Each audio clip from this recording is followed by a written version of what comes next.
The stars hadn't changed. From the outside, human space looked calm. Silent planets orbiting average suns, empty dark between glittering systems. But no alien had crossed that invisible border in nearly 2 decades. Not since the burn. Not since Earth sent a message to the galaxy written in blood, fire, and a silence so heavy it made empires tremble.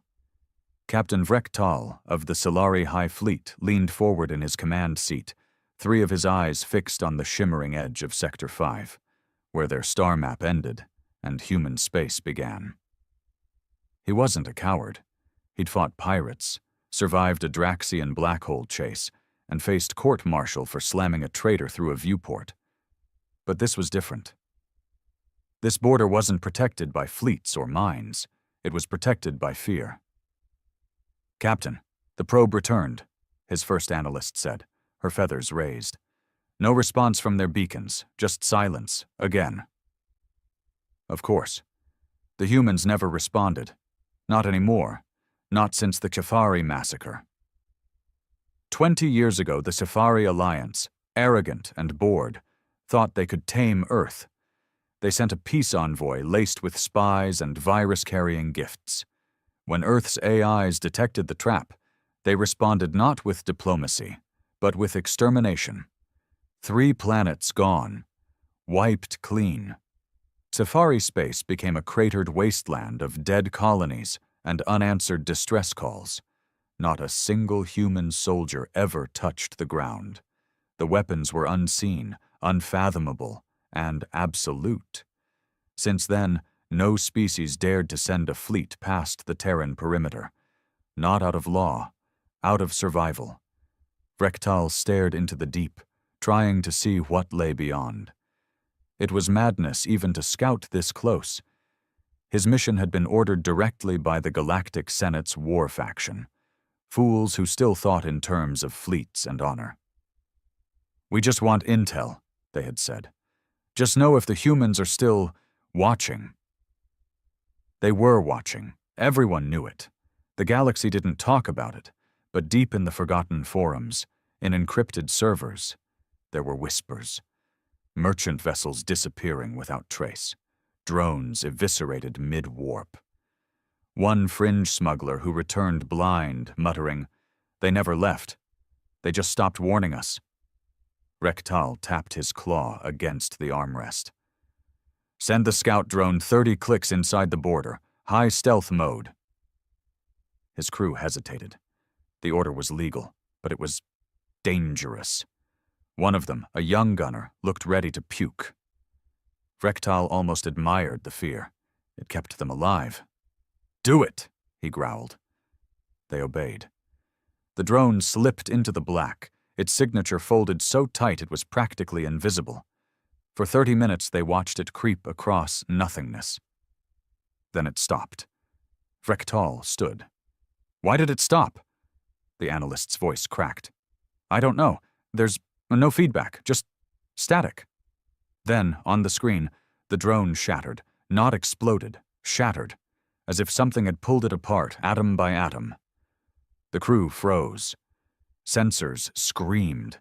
A ping echoed back across space, too fast, too perfect. Not natural. Then came the voice.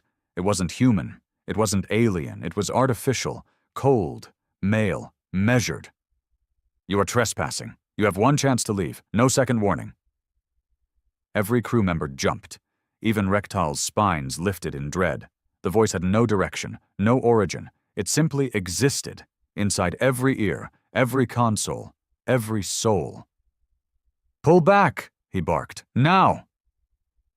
The ship reversed course instantly, breaking speed limits. No one questioned him. Even the war faction couldn't spin this as courage. It was suicide to stay. As they cleared the invisible line, sensors returned to normal. The static vanished. The voice didn't speak again. But the silence screamed. Back on the bridge, Vrektal finally sat down. He looked at his crew, pale and sweating. "Mark it," he said hoarsely. "Let the Senate know. The humans are still there, and they're still watching." In that moment, across the galaxy, the truth reawakened. Humanity didn't conquer. They warned.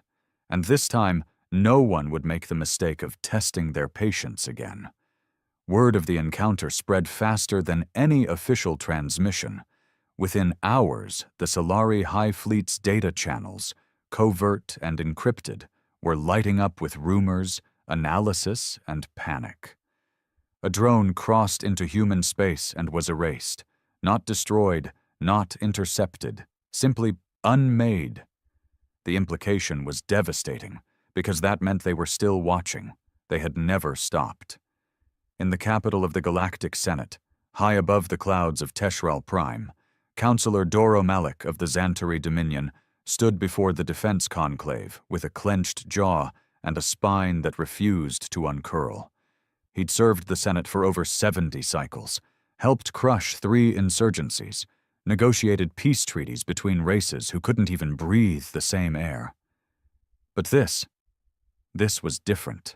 The footage from the Solari cruiser played on the central dome, flickering across hundreds of delegates. Frektal's voice, once stern, cracked with dread. Then the drone shattered. Then the voice. "You are trespassing.